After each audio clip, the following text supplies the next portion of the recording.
मैं बहुत हिम्मत करके आज की वीडियो बना रही हूँ।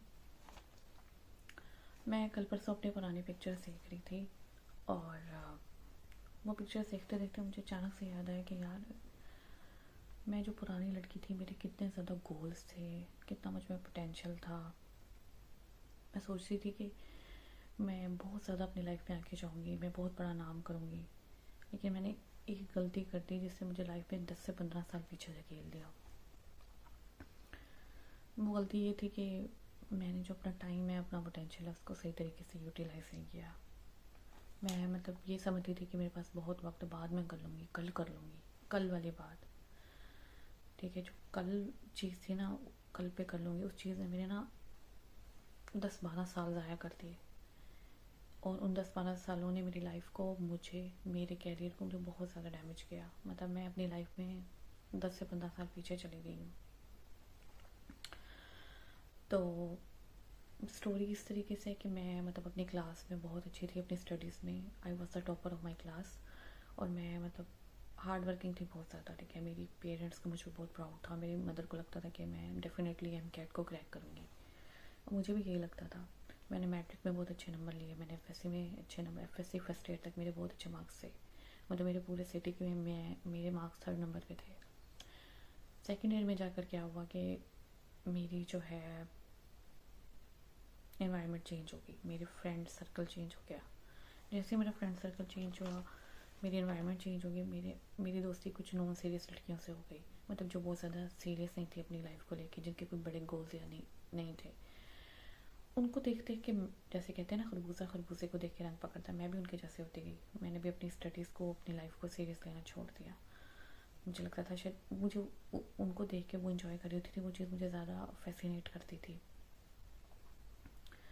तो इसी तरह करते करते मैंने अपनी स्टडीज़ के अंदर इंटरेस्ट कम कर दिया शो करना। मेरे मार्क्स अच्छे थे, लेकिन उतने अच्छे नहीं थे जितने मैं हमेशा से लाती थी। फिर मेरे अंदर से अचानक से जो एमकेट को परस्यू करने वाली चीज़ थी, वो भी ख़त्म हो गई। मुझे इंटरेस्ट ही ख़त्म हो गया। इट वॉज लाइक, हाँ, मैं छोटे शहर से बिलोंग करती थी, हम लोग लाहौर गए, वहाँ हॉस्टल में एडमिशन लिया एमकेट की तैयारी के लिए, but it was a fun experiment for me. मेरे बैक ऑफ माइंड में बिल्कुल भी नहीं था मुझे क्रैक करना है, मुझे हार्ड वर्क करना है।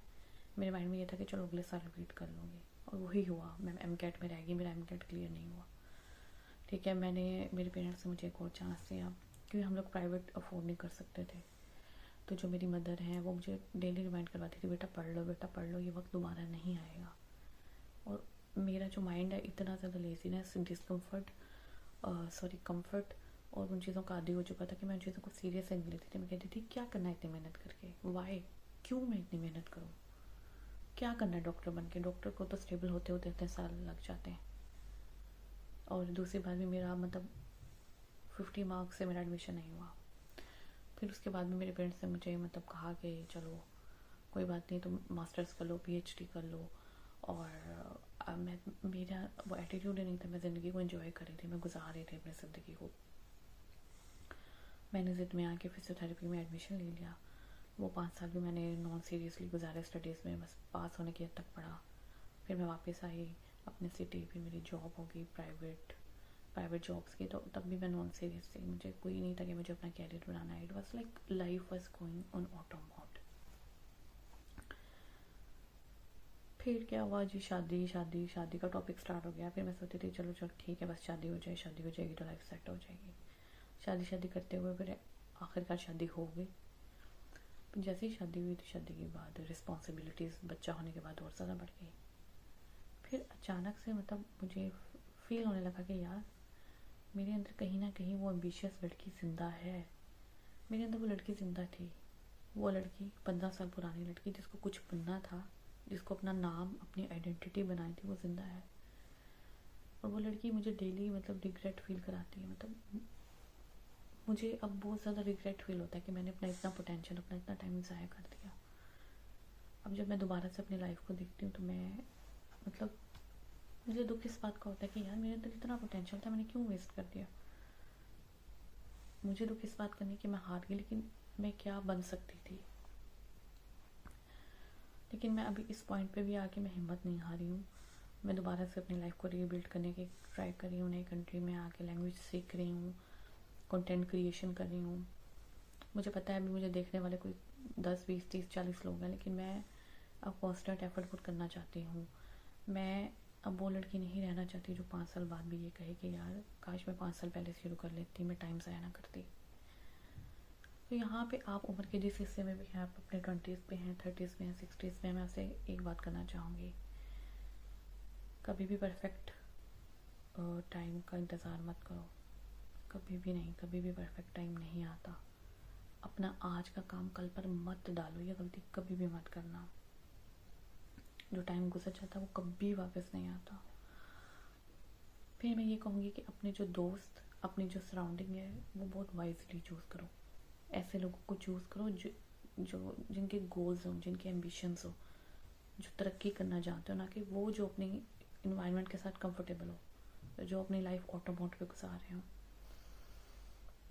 और मैरिज आपकी फिनिश लाइन नहीं है कि अगर आपने मैरिज शादी कर ली तो सब अचीव कर लिया। नो,